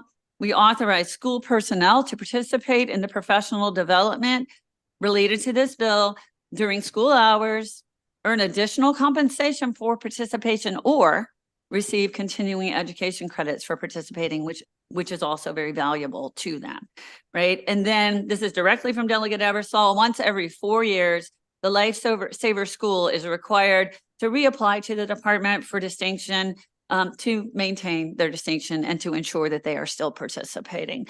So for all the reasons I've already spoken about, and because we all know that this is an important issue, I'm hoping that we will get a favorable report on this bill this year, House Bill 74. Thank you. And is Ann Geddes here in person? Yes, please come up and you will have 2 minutes to testify when you begin. Thank you. Thank you, Madam Chair and committee members. My name is Ann Geddes. I'm the Director of I'm the Director of Child and Older Adult Policy at Mental Health Association of Maryland. MHAMD is a nonprofit mental health education and advocacy organization. Thank you for the opportunity to testify in support of House Bill 74 today. House Bill 74 lists several components that a school would need to fulfill in order to be identified as a lifesaver school. I wish here to speak to the critical importance of schools promoting mental wellness. The mental health of young people has deteriorated dramatically over the last decade, which was fueled in part by the pandemic, but there was a very negative trend even prior to the pandemic. Data from the Youth Risk Behavioral Survey for Maryland students shows that in 2021, 29% of high school students and 23% of middle school students reported that their mental health was not good most of the time or all of the time. These percentages are alarmingly high. Promoting youth mental wellness in schools is one important way to address this troubling trend, and it has a strong evidence base. It is the #1 recommendation of the U.S. Department of Education to tackle the issue of student mental health. Schools that go above and beyond to support student mental wellness deserve recognition, and this can encourage other schools to do the same. Therefore, we urge a favorable report on House Bill 74. Thank you. Thank you. Next, we will switch to the folks that are with us virtually on the panel, and we will start for 2 minutes with Maya Tarantino, please. Hi, good afternoon. I am Maya Tarantino, a senior from Delaney High School in Baltimore County, Maryland. I have 2 perspectives to share with you today in supporting HB 74. My first being the emphasis on mental health education in schools. Suicide is the second leading cause of death in teens ages 15 to 19, a devastating statistic. Devastating is being 17 years old and having witnessed the loss of 4 peers to death by suicide in my high school years alone. As a Maryland public school system student, I've witnessed firsthand the importance of mental health education in protecting our youth. There has been a severe lack of education and training within school buildings in time of social and emotional crisis. Students are taking this issue into their own hands and are working to create change within their buildings. At school, I started the club Not on Our Watch, an advocacy group to put an end to the crisis we have faced thus far. I speak for all 50 of our members when I say students are eager to continue making this change, and through the Lifesaver School program, excited to be recognized for all the work they've done already. My second perspective for you is not as a mental health advocate, but as a student athlete, favoring CPR and first aid training in schools. As a student athlete, I understand the importance of having well-trained personnel in times of physical distress. While we often hope serious injuries don't occur during sports games, our Baltimore County community has seen firsthand the importance of CPR training. In 2021, a Loyola High lacrosse player and peer of mine, Peter Lake, was hit in the chest by a shot and went into commotio cordis, blunt trauma to the heart. While the team had trained professionals to perform CPR and resuscitate him in the game, this left the question of what could happen when students play on their own time. Whether it be pickup after school or captain's practices, we need to ensure athletes are prepared and have the training needed to mitigate harm until professionals arrive. In a time that experts are calling a mental health epidemic and sports injuries are on the rise, this is a no-cost solution aimed at saving lives and enriching our education. On behalf of all students, I ask you to show your support and help in ensuring no more lives are lost at the hands of our education system. Not on our watch. Thank you for your time. Thank you. Next, William Flook for 2 minutes, please. Good afternoon. Thank you. My name is Dr. Bill Fluke. I'm a retired school psychologist. Over the past 50 years, I've devoted my career to addressing the mental and behavioral health needs of children in school. I'm speaking today for the Maryland School Psychologists Association in strong support of House Bill 74. As you've heard, the Lifesaver Schools program would promote health and wellness in our schools, both physical and behavioral. In order for all students to succeed academically in school, it's essential that we address these elements as well as the traditional 3 Rs. In particular, our children cannot reach their academic potential without a foundation of good behavioral health. This bill encourages schools to promote mental health wellness and peer mentoring. It's well crafted to enable community involvement, and it offers incentives for teacher participation in the form of professional development credits. More importantly, at a time when the media seem to wallow in every little bit of bad news out there about our schools, this bill will help participating schools boost pride in their schools among students, parents, and staff, and in the community at large. House Bill 74 adds an important element to existing statewide school recognition programs. Blue ribbon schools are recognized for their academic achievements. Green schools emphasize environmental education. The new Purple Star Schools program recognizes schools which support military families, such as the one where I served in Fort Meade in the 1980s. This proposed Lifesaver Schools program opens the door to many more schools achieving recognition for and pride in their accomplishments in this vital area, and I urge its passage this session. Thank you. Thank you. Next, Laura Stewart, please, for 2 minutes. Thank you for having me. My name is Laura Stewart, and I am with Free State PTA. We represent over 70,000 volunteer members and families in over 500 public schools. As the state's premier and largest child advocacy organization, Free State PTA has a powerful voice for all children, a relevant resource for families, schools, and communities, and a strong advocate for public education. We are here to ask for a favorable report on House Bill 74. This bill aligns with our principles for legislative action, which states that schools must provide a safe environment where all students, teachers, and staff can thrive. In alignment with our principles for legislative action, implementing inclusive, I'm sorry. I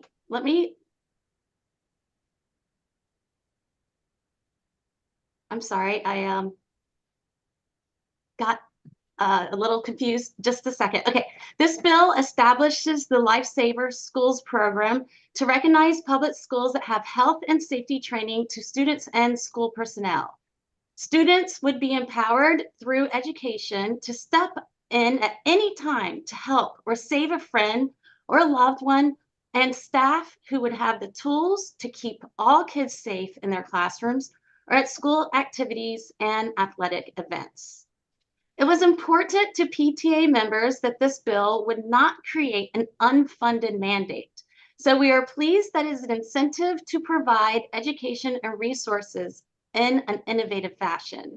Recognizing schools with this designation would also help parents and students understand that their school prioritizes safety, considering the increase in the need for mental health services and the increasing rates of suicide for all youth, but especially in youth of color and LGBTQ+ youth.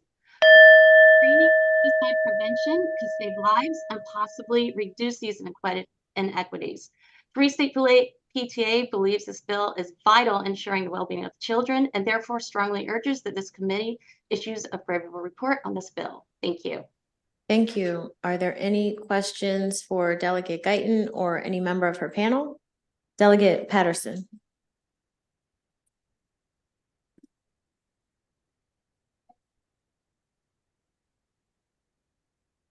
On. All right. Thank you again. Thank you, Madam Chair. And thank you, Delegate Guyton, for bringing this legislation to our attention. It's interesting that there are some community groups who are working closely with communities regarding the increased number of suicide. For example, Alpha Kappa Alpha Sorority Incorporated has identified, as well as the Links Incorporated, identified the increased numbers of African-American students who have attempted or who have committed suicide. So the idea of this Lifesaver program is one that I'm really intrigued about. My question is this, can you cite a model of a program that's already in existence, or is this a new program that has been created? Yeah, thank you so much for that question. Without going into too many details, as you know, I'm out to do.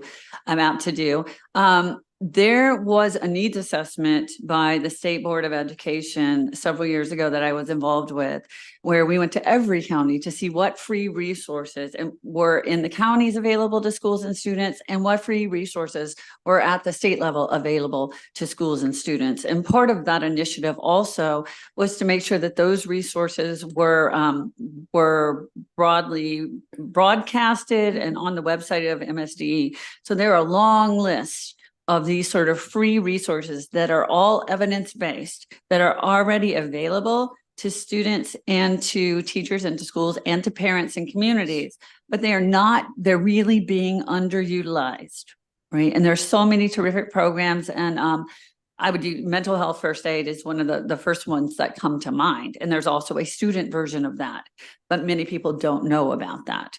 And so there's not the incentive necessarily or the ease of usage in the schools right now for people to be able to take advantage of those programs the way that they should be, because they really are helpful. And so that's what this program is trying to do. Bring it to people where they are and incentivize them for doing it. Thank you. It's really needed. Thank you so much, Delegate Patterson. Delegate Miller. Thank you, Madam Chair. And thank you, Delegate Guyton, for bringing this forward. I completely support it. It is so needed because not only is it part of the school community, then that school is the community. So the more people that you have certified in CPR, the more people that know about, mental health aspects, they are going forward and being leaders in their community and being able to provide those services. So I completely applaud you for this. So a couple questions. When you're talking in a school environment, how many people have to be certified as far as teachers, not coaches? That's a little bit separate. So if they're not a coach, how many people in your average, either elementary school, middle school, or high school by law need to be certified in CPR for safety? In CPR, under first current aid. statute? Yes, current I'm not statute. sure the exact numbers. There are people that need to be certified. But yeah, but it's I very don't few. have the Yeah, exact if you could get that, because I think it's very, very few from what I remember and what I recall. And so for having this, tying it into the professional development piece is critically important. So that will, like you said, incentivize people to do it. But it's very, very low. And when you have a school that's 1,500 students, it's very concerning for not to have more requirements of this. So completely support you, completely support the bill. If you have any insight into that, I'd appreciate it. Thank you so much. Any further questions for this panel? Okay, seeing none, thank you very much. Next, I will call Ms. Cohen, Ms. Carter, and Ms. Carter. And whoever would like to go first for 2 minutes, go ahead and start. Okay. Madam Chair, Madam Vice Chair, members of the committee, my name's Ellie Cowan. I'm here today on behalf of the National Alliance of Mental Illness Maryland in support of HB 74.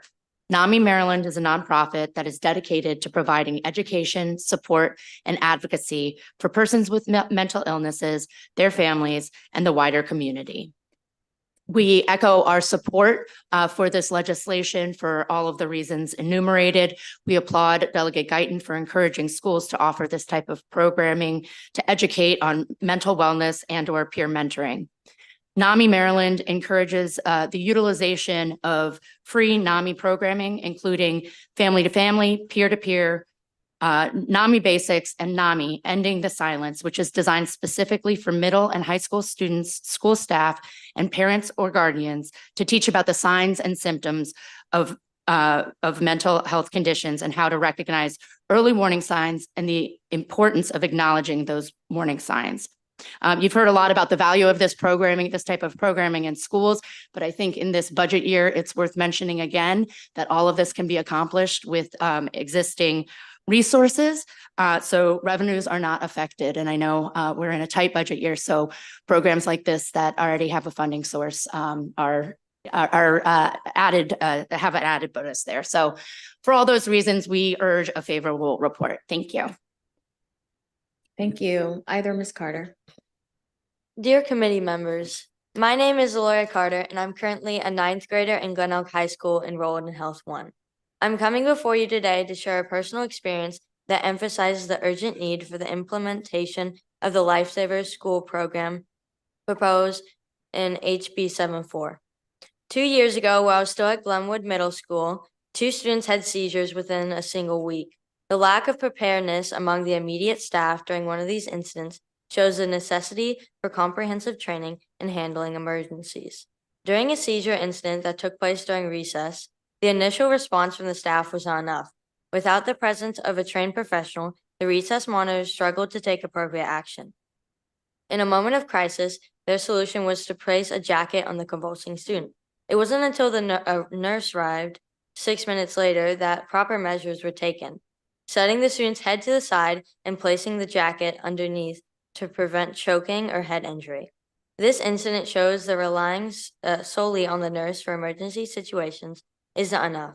While my Health 1 class covers some aspects of first aid, including the use of a tourniquet, AED, and chest compressions, it falls short in addressing the wide range of potential medical emergencies. First aid training should extend beyond these basics, preparing students and staff for various scenarios they may encounter. The time it takes for someone trained to reach a medical emergency can be crucial, and every second without immediate first aid increases the risk of more serious harm. The kids didn't know what was going on. They were panicking and confused. One of the students knew it was a seizure and told us after. First aid training can ensure that both students and staff are well informed about emergency procedures, reducing confusion and panic. In the future, I may be the only one around in an emergency. I want to be more prepared to help someone. The Lifesaver Bill would also help with mental health in the school. A lot of students, and even myself, struggled during COVID. I felt lonely and isolated. It took a while to get back to my sociability during COVID. I felt awkward and out of practice. So my friends really struggled with depression. The thing that got us through it is each other. Whenever my friends are struggling, they talk to their close friends. They don't talk to adults. A peer mentorship program would help high schoolers to be more comfortable talking about mental health and getting the help they need. Offering training in schools with an added incentive accounting towards service hours could slightly increase enrollment. Imagine the positive impact if a large number of students and staff are empowered to help each other in a mental health and emergency situation. We can create a safer school environment. It's time to empower our school communities to act confidently in the face of emergencies that many of us will face.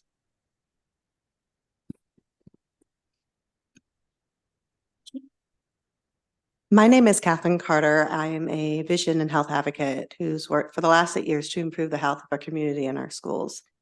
I appear to you today not only as an advocate, but as a concerned parent, urging your support for HB 74 Lifesaver School Program. The program aims to recognize schools that prioritize the mental wellness of their students and staff by implementing mental health and peer mentorship programming, as well as CPR and first aid, and then they renew it every 4 years. I believe many of us present here have encountered the challenges of supporting loved ones dealing with depression and suicidal thoughts. Personally, I experienced a traumatic incident in high school when I had to rush someone I cared about and loved to the hospital after a suicide attempt. This heartbreaking experience left me feeling powerless, questioning if there was more I could have done, and burdened with self-blame. Today, our schools and communities grapple with mental health crisis, and students and teachers are calling for resources to address the pressing need to prevent suicides. The PBS News just had a report this week about student-led networks helping to address the shortage of mental health professionals in schools. The report featured a peer-to-peer suicide prevention program that reduces the risk of youth suicide through education, training, and peer intervention. The program is found in over 1,600 schools and 43 states. Maryland is not one of them. One of the student members interviewed said, and I found this so poignant, students are like the ears and eyes of the school. We bridge the gap between students and counselors and teachers. After my daughter's incident and seeing the crisis that our students face, I'm asking this committee to support this, because many students will eventually face emergency situations. And we can empower our schools and communities to proactively address mental health challenges and equip our students with life-saving skills, creating a safer and a more resilient environment for our communities at large. Thank you. Thank you. Are there any questions from the committee? Okay, seeing none, thank you all very much. And that concludes the testimony on House Bill 74. Is there a Matthew Markhorn here? Okay. Okay, now calling House Bill 50, Delegate Acevero. And I will just call up the first 5 folks I have signed up to testify with you. Camelia Reynolds Dominguez, Ken Phillips Jr., Frank Patinella, and Jeremy Browning.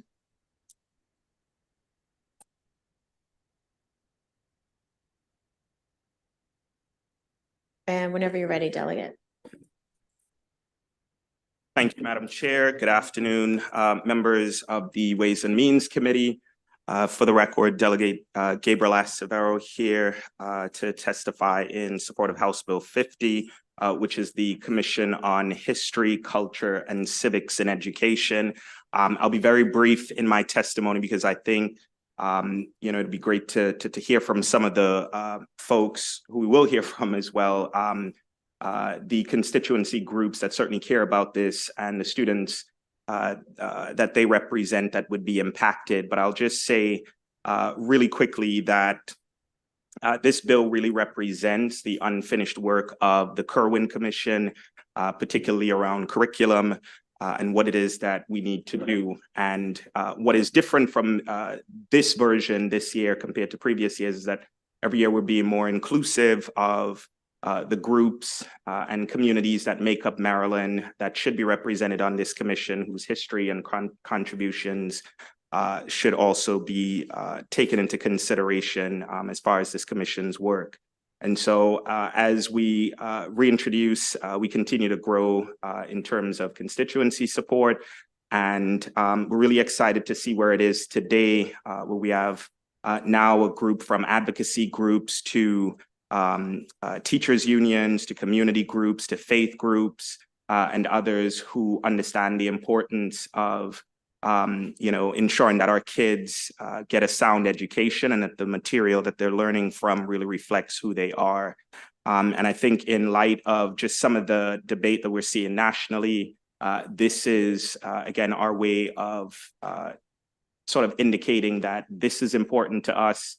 This is something that we're going to address, and hopefully we'll be able to get it done this year. That would allow us to essentially start getting to work on curriculum and ensuring that whether it's African-American history, Latino, Asian American, and Pacific Islander, the disability community, Indigenous community, and that civics is something that's uniformly taught in our school system throughout Maryland.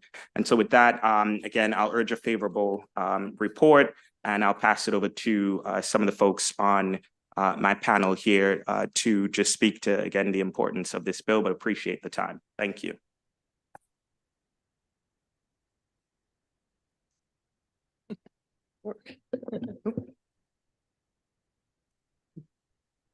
Good afternoon, everybody. My name is Camila Reynolds Dominguez. I am the policy advocate at Free State Justice. We're a statewide legal services provider for LGBTQIA people. HB 50 is important for a lot of reasons, as my wonderful co-panelists will share. The commission, from our perspective, it will send a clear message that Maryland is taking steps to ensure that all its citizens' histories and cultures are valued and reflected in what is taught in our state. We're really glad to see critically needed LGBTQIA voices to be a part of this commission, especially as we see other jurisdictions passing book bans and censorship policies, sanitizing American history and specifically targeting LGBTQIA content. LGBTQ people and themes are too often ignored, omitted, and erased from larger discussions about our history and culture, which might lead folks to think that queer people are some sort of new trend, or that we only belong to one particular demographic, or that we haven't made significant contributions to our state and nation's history, culture, economy, and society. Worse, when these histories and cultural contributions aren't taught, LGBTQIA students can't see themselves reflected in what they're being taught. So they're deprived of heroes, of role models, and they can come to believe that they're alone, especially if nobody in their personal lives affirms them and is supportive of them. LGBTQIA stories and culture have been left out due to prejudice, taboo, and ignorance. People are afraid of what they do not know. But what we do know is that inclusion is a more accurate reflection of all of Maryland's communities than fear-based omission. Whether they're out or not, LGBTQIA people are in all social, racial, religious, and class groups, and we've been in Maryland and everywhere else since the beginning. Inclusion better prepares all students for the reality of living in diverse community with other Marylanders who have different backgrounds, beliefs, and ways of living, but are nonetheless a part of the same larger American story. For these reasons, we support HB 50 and urge you to give it a favorable report. I'll try to do that. Madam Chair, Madam Vice Chair, members of the committee, I'm Ken Phelps, co-director of the Maryland Episcopal Public Policy Network, and I'm here today representing our bishop and the 108 congregations of the diocese. Thank you for this opportunity. At our convention in November, we passed unanimously a resolution in support of this bill, as we have in past years for similar bills. This is incredibly important to us. We view it as a form of reparations, which is an intentional effort to repair what is broken, to restore what has been taken, to make amends for what has been lost, which means it is more than simply a monetary compensation. If slavery was a theft of wealth, we're talking today about theft of story. And we hold all story as being sacred. It is what binds us together. It is what gives us a sense of who we are. And to dismiss its importance is to dismiss the person or persons to whom it belongs. It tells them you have no value in this society, that your blood, sweat, and tears, your contributions to the whole are not important or vital. And more so, it sends the message that you do not belong, that you have no valid share in the present and should have no say as to how the future will now unfold. We need to repair this in the name of one whose arms were always open to embrace all. And you have before you once again the chance to help us repair our collective story and deliver a wholeness that we will need, that our children are going to need, as we navigate these days and look to what can be a brighter, unified future. There is nothing to fear in embracing the truth of who we were, who we are. And that embrace will free us and those who follow us to find that future together. We urge a favorable response. Almost. Before you begin, can I just ask either one of you to just step back, don't leave, because there might be questions, and Miss Lamb come up, because there was one more person here to testify in favor, and I don't want her to be lonely when she comes up to testify. So, okay, go ahead. Thank you. Hello, good afternoon, Madam Chair, Vice Chair, members of the committee. Thank you for this opportunity. I'm going to skip some points here because previous testifiers have covered it so eloquently. But as the delegate said, a sponsor of the bill, I'm also testifying on behalf of the Anti-Racism for Maryland Schools Coalition. And did I say my name? Frank Patnella. I'm Senior Education Advocate for the ACLU of Maryland. The Anti-Racism for Maryland Schools Coalition formed in 2020 after the Blueprint bill passed, because many grassroots advocates felt strongly that the Blueprint was missing one enormous pillar, and that education not being culturally responsive. So this is a response to that missing pillar. Maryland's public schools population has drastically changed over the past 2 decades. White children make up approximately 33% of the enrollment. So well over 60% of the population of our schools are of students of color. And the immigrant population is the fastest growing population in our schools. By expanding the content taught in classrooms to be inclusive, we are saying that we understand the importance of a multicultural education, and we are focused on the academic, psychological, and social development of all Maryland's children. Everyone's life experience in their community has an impact on their future. In Baltimore City, where I live, majority of children are Black and attend schools in neighborhoods that have been harmed by many decades of discrimination, such as housing, redlining, environmental injustice, and restrictions to building financial wealth. On the way to school, day after day, it's not uncommon for a Baltimore child to walk by rows of vacant housing, trash lots, and illicit drug markets. This has an impact on the brain and their development. And students deserve the opportunity to process what they see, be able to critically think about the challenges in their communities. For those reasons, please, we urge a favorable report on this bill. Good afternoon, Chair Atterbury, Vice Chair Wilkins, and members of the Ways and Means Committee. For the record, my name is Jeremy Browning. I use he, him pronouns, and I'm the Director of the Maryland Commission on LGBTQIA+ Affairs. On behalf of the Maryland Commission on LGBTQIA+ Affairs, I'm providing favorable testimony on HB 50, introduced by Delegate Acevedo, which is a critical step towards creating a more inclusive curricula within our education system. The establishment of the Commission on History, Culture, and Civics is commendable, as it recognizes the need to amplify the voices and contributions of historically marginalized communities, including LGBTQIA+ communities. HB 50 is a top priority for the Maryland Commission on LGBTQIA+ Affairs, and is also aligned with their recommendations to support LGBTQIA+ students, which was adopted unanimously by the Commission and has been submitted along with my testimony. The 2021 GLSEN National School Climate Survey reveals that LGBTQ students who attend school with LGBTQ inclusive curriculum reported decreased instances of biased language, increased GPAs, higher levels of self-esteem, decreased levels of depression, and increased interest in post-secondary education. However, despite these benefits, only 26.7% of LGBTQ youth in Maryland were taught positive representations of LGBTQ people, history, and events. So on behalf of the Commission on LGBTQI+ Affairs, I urge a favorable report. Thank you. Hello, Chair Atterbury, Vice Chair Wilkins, and members of the committee. My name is Lauren Lamb. I'm here on behalf of the Maryland State Education Association.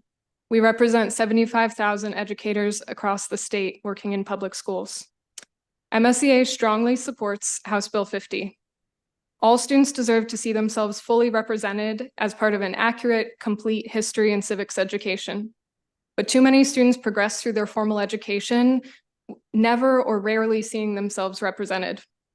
This isn't right, and now is the time to take action, especially as students' freedom to read and learn is under attack across the country. We know that the history of both our state and the US is far more diverse than what's reflected in the content currently taught in public schools, and that's why we enthusiastically support the commission that this bill would create. As we revisit curriculum frameworks, it's important that we update standards by revising them rather than expanding the quantity of instruction required. Educators have finite instructional time in the school year, and we don't want to reduce the overall time available for each standard. That's why we're so supportive of this approach. The commission would evaluate curriculum standards holistically with the input of educators and with consideration of a range of underrepresented communities. This would result in comprehensive recommendations to the state board that would best revise standards. We're confident that this will result in more up-to-date, rigorous, and reflective standards, and we unequivocally believe that diversity makes us stronger. I urge the committee to issue a favorable report on House Bill 50. Thank you. Thank you. And we did have a Laura Stewart, if you can hear us, Ms. Stewart. She is signed up favorable with amendment, but you are not in the waiting room. So if you try to log in again, we'll see if we can get you in. In the meantime, we'll take questions, and I'll start with Mr. Young. Delegate Young. Thank you, Madam Chair. It's no problem. And thank you, Delegate. So this is really a comment, but it's a isn't that so comment. Looking at the bill, the annual report is due on the first year on December 30th. And the fiscal note notes that it'll start on July the 1st. It's a 90-day stand-up period, which gets you to October 1st. And then you'll be basically immediately writing the annual report. So I just want to recommend that you move the date for the annual report from December 31st to maybe a month later. So that way you don't have you don't have anything to report when you're just still getting started, is what I'm trying to say. And this is something that my day job, we staff a lot of boards and commissions in Baltimore City, and we literally run into this with pretty much every piece of legislation that establishes a board. So I hope that'd be helpful. And I think, don't you think that'd be helpful? Isn't that? Appreciate that, Delegate Young. We'll definitely take a look at that and take it into consideration. Appreciate it. Thanks for bringing your expertise. Delegate Ebersol. Delegate Young's question. There's no termination here. This is something that you think should exist in perpetuity. This group should produce a report annually as far in the future as we can envision. Is that correct?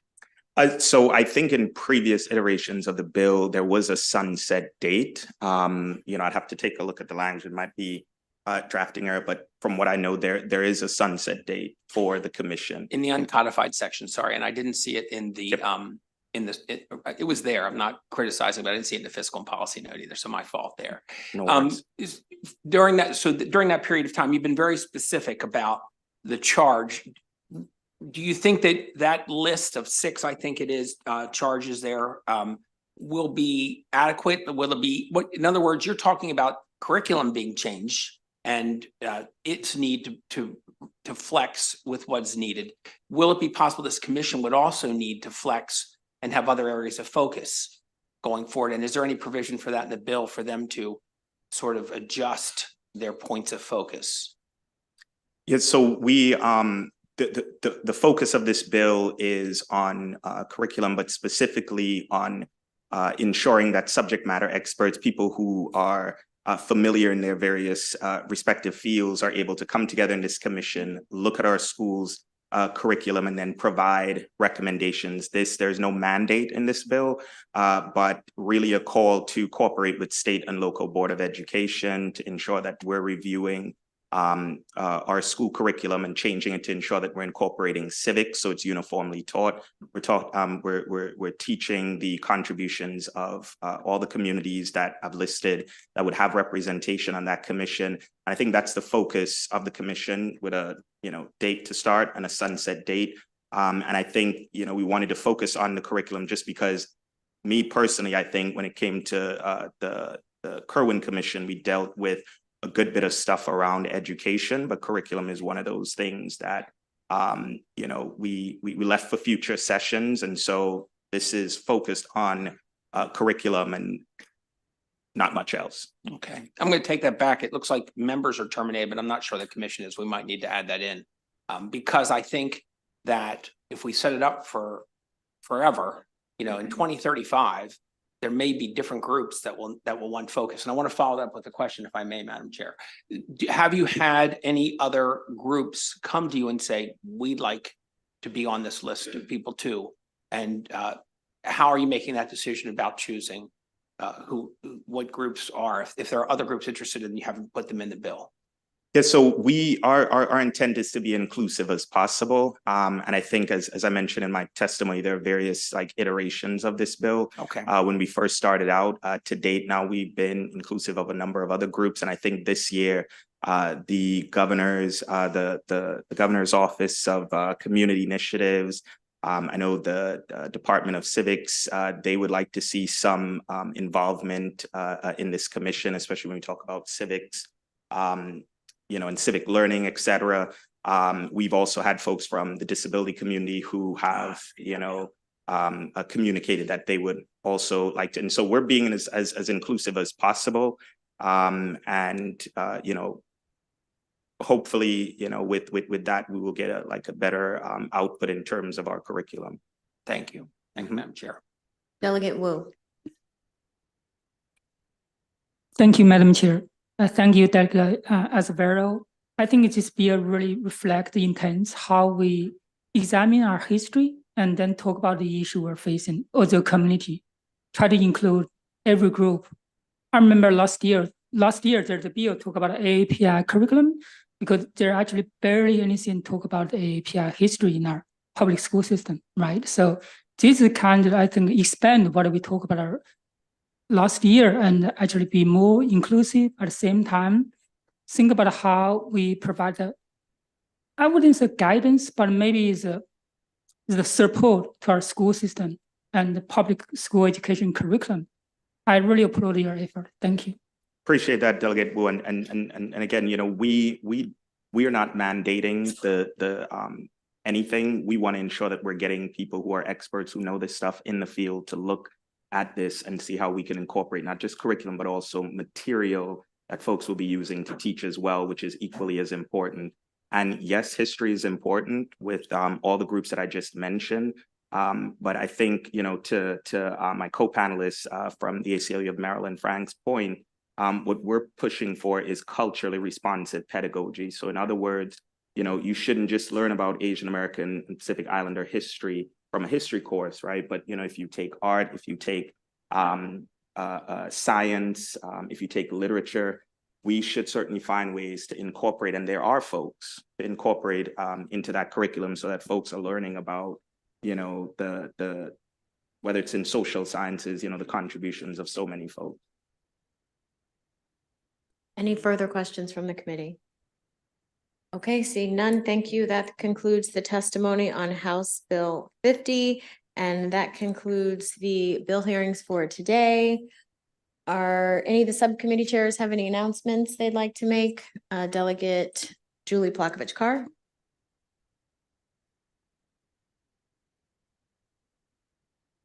Early childhood members, please see your email. We do have a joint briefing on Monday afternoon. That's going to be virtual. That's jointly with the Appropriations Committee, and check your email for more information. Okay, I just want everybody also to know, pay attention tomorrow after session, when everybody's usually talking and the majority leader announces the time for the next day, Friday.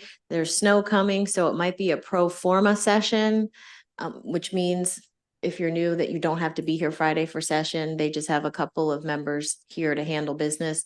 So that means you could leave Thursday or Friday morning if you stay down here and not be caught up in the snowstorm. But we do have a virtual briefing that is really important on Friday at noon about the blueprint. So wherever you are, you need to be on that. Okay? It's at 1 o'clock on Friday, but pay attention because you may not have to be here Friday. Okay, thank you. See you tomorrow.